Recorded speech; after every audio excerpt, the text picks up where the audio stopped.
Now, dealing with the Honda is a bit tricky in winter, so first you do a quick walk around inspection and you try to uncover your hammer. If there's too much snow on the trailer, that might be difficult, so you can get away without it, but you definitely need some fuel.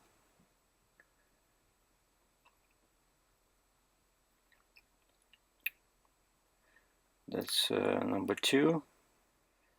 And because this is a dangerous business, so you definitely need your personal protection equipment, plus gloves when it's cold.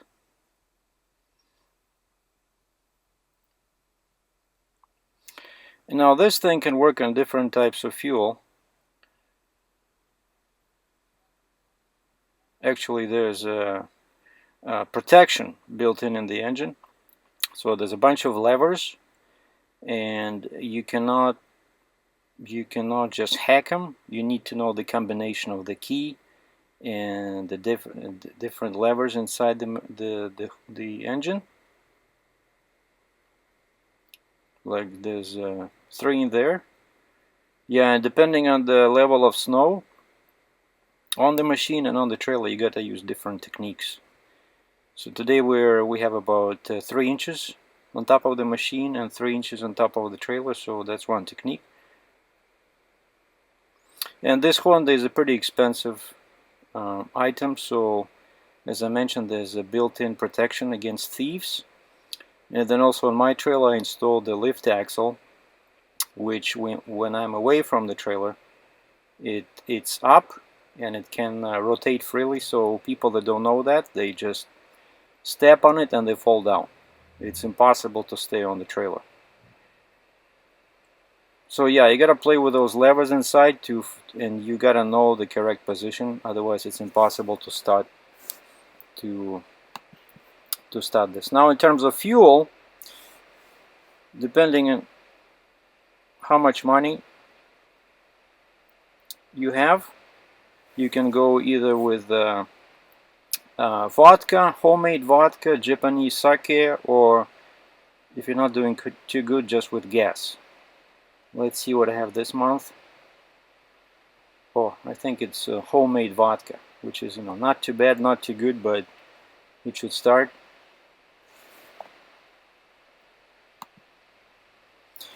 Now let's climb up there. I already added the vodka before, so this is the tricky part. That's why you need your hard hat in case you fall down, and you need your safety boots if something falls on your foot. Or is it the other way around? Now this thing just has 1 cylinder, but it's an extremely powerful engine, so 13 horsepower. So you gotta keep your wits about you and be extremely careful. Now I'm gonna find the exact accurate position of those levers, the anti-theft device, and the key, and then we're gonna work with this tricky handle.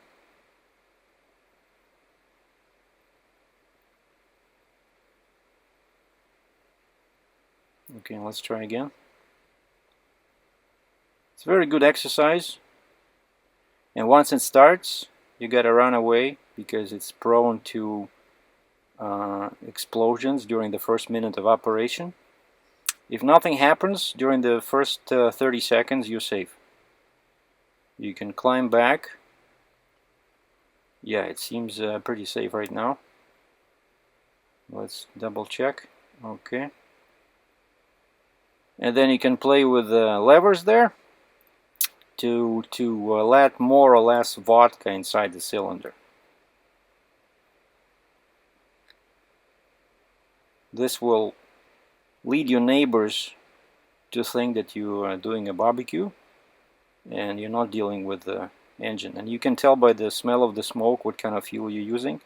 I can tell that now I'm using homemade vodka.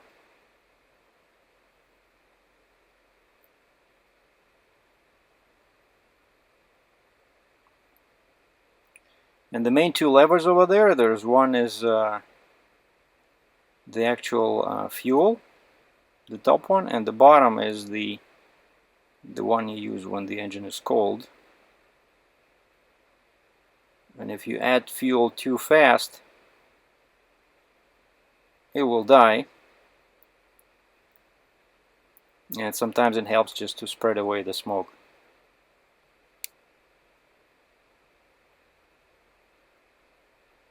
This makes it hard for the KGB satellites to spot you.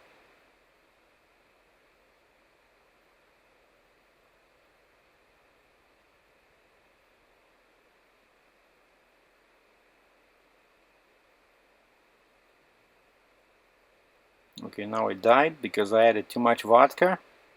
It's because of the poor quality of the product. I just didn't like it, so let's try again.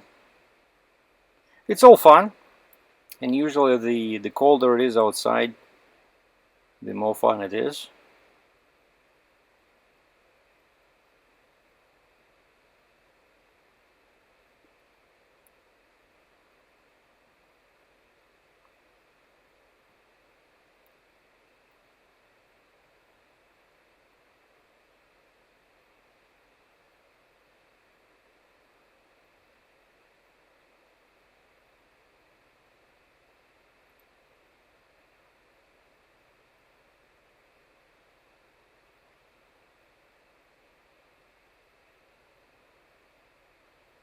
And as they say, there's never smoke without a fire. So if you see lots of smoke, that's a good thing. Yeah, so now it works. It warmed up.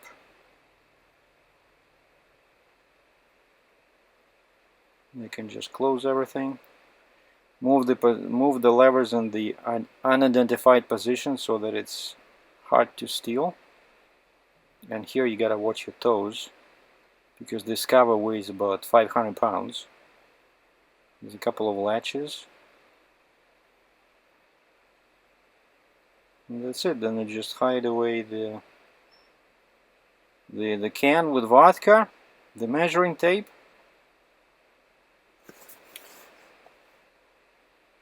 And now this last stage also can be very very tricky. Backing off. Very slowly. It's one cylinder, has 13 horsepower, and the fuel cell that this baby uses is enough to destroy all the vehicles in this parking lot and the two nearby towns.